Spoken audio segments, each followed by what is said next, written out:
Sa ngalan ng Ama at ng Anak at ng Espiritu Santo. Amen.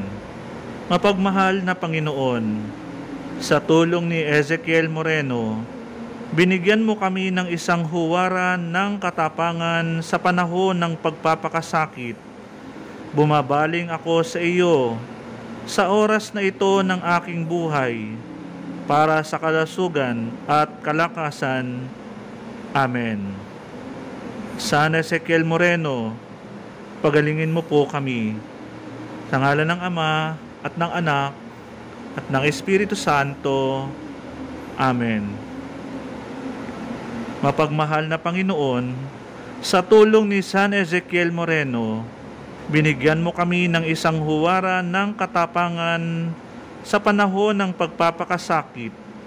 Bumabaling ako sa iyo sa oras na ito ng aking buhay para sa kalusugan at kalakasan.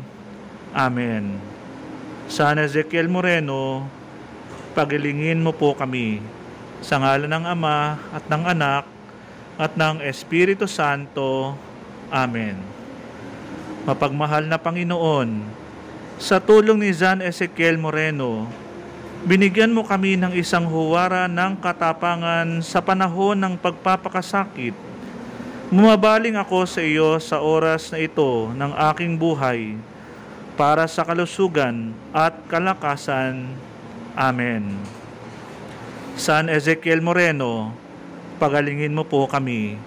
Sa ngalan ng Ama, at ng Anak, at ng Espiritu Santo. Amen. Amen.